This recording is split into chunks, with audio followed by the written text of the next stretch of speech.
Inventory को कैसे manage किया जाए कि ना तो आपकी इन्वेंट्री की ऑर्डरिंग कास्ट बढ़े और ना ही होल्डिंग कास्ट यानी कैरिंग कास्ट। इन्वेंट्री को कंट्रोल करने के बहुत सारे मेथड्स हैं। आज जिस मेथड पे हम बात करेंगे that is called EOQ, economic order quantity. और ये वीडियो पार्ट है उस सीरीज का, सप्लाई चेन ग्रॉसरी सीरीज का, जो कि स्पेशली डिजाइन की है अर्ली प्रोफेशनल और फ्रेश ग्रेजुएट्स के लिए, so they can enhance their skills. और वो जॉब अगर मार्केट में ढूंढ रहे हैं फ्रेश ग्रेजुएट्स तो उनके लिए आसानी हो। और ये बेस्ट अल्फ़ाबेट गाइड भी है जिसमें हम अल्फ़ाबेट से स्टार्ट होने वाली डिफरेंट टर्मिनोलॉजी जो सप्लाई चेन से रिलेटेड है उसके ऊपर बात करते हैं। सो आज हम बात करेंगे इकोनॉमिक ऑर्डर क्वांटिटी पर।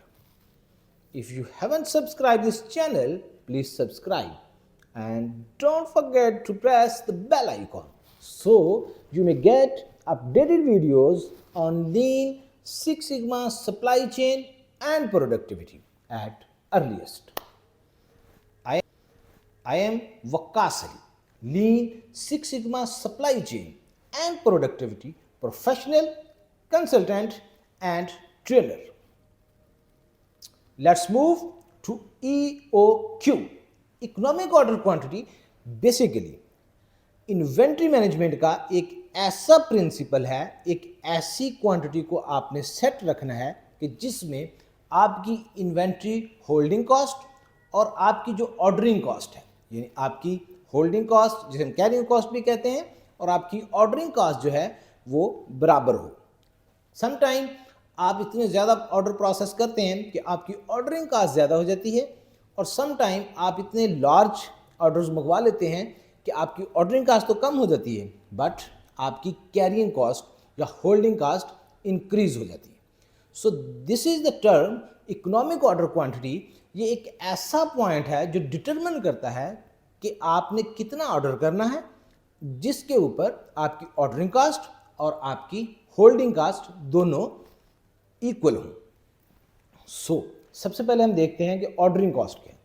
बेसिकली जब आपके पास एक डिमांड या परचेज एक्विजिशन जनरेट होती है, वहाँ से लेकर आपने उसको कोटेशन के लिए कॉल किया या आप मार्केट में देखने गए कि ये कौन सी आइटम किस जगह से अवेलेबल है, सो आपकी उसके ऑर्डर प्रोसेसिंग तक जितनी टोटल कॉस्ट एसोसिएटेड भी कॉस्ट्स हैं, ये सारी की सारी आपकी ऑर्डरिंग कॉस्ट होगी। और होल्डिंग कॉस्ट कौन सी है? जब आपके पास मटेरियल आ गया, आपने इंस्पेक्शन की मटेरियल आपके पास रिसीव हो गया, तो उसके बाद आपकी जितनी वो वेयर हाउस की कॉस्ट है, जितनी आपकी इंश्योरेंस है, other associated cost are also included in holding cost. So when we are calculating EOQ, तो इसका फॉर्मूला जो है ये है EOQ is equal to 2DS divided by H और फिर अंडर रूट। इसको 2AR भी कहते हैं, एनुअल रिक्वायरमेंट के साथ भी डिनोट किया जाता है, but D is equal to annual demand. So इस तरीके से आप इसकी इन्वेंट्री होल्डिंग कास्ट निकालेंगे। हम एक एग्जांपल के तौर पर मैं ये स्क्रीन पर लगा देता हूँ कि आपने इसकी इन्वेंट्री होल्डिंग कास्ट एक केस है कि किस तरीके से निकाली और किस तरीके से ये सारी की सारी आपके पास एक ऑर्डर आ गया कि आपने कितना ऑर्डर करना है, जिसकी वजह से आपकी कैरिंग कॉस्ट और आपकी ऑर्डरिंग कास्ट बराबर रहेगी।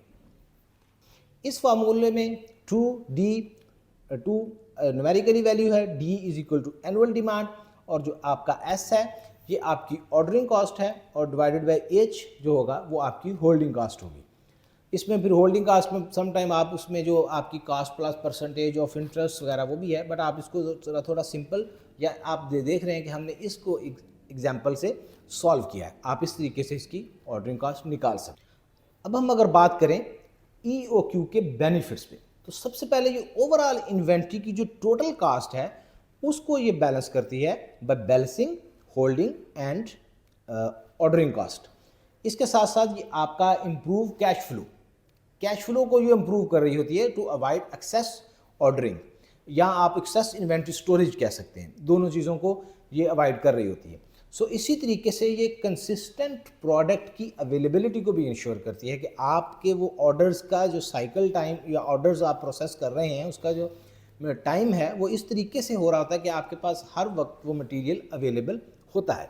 सो ये एक स्ट्रक्चर्ड मेथड है अपनी डिमांड को मीट करने का भी, अपनी डिमांड के मुताबिक मटेरियल को मंगवाने का भी, और अपनी कॉस्ट को, जो आपकी इन्वेंट्री होल्डिंग और carrying cost, inventory holding carrying cost और ऑर्डरिंग कॉस्ट है, उसको भी मेंटेन करने का। होपफुली आप ईओक्यू के ऊपर ये समझ चुके होंगे कि व्हाट इज ईओक्यू, इसके बेनिफिट्स क्या हैं और इसको फार्मूला क्या है, इसको कैलकुलेट करने का मेथड क्या है। If you found this video valuable, please like and share to others so they also can take benefit. If you have any query regarding EOQ, Lean, Six Sigma or supply chain, don't hesitate to write us.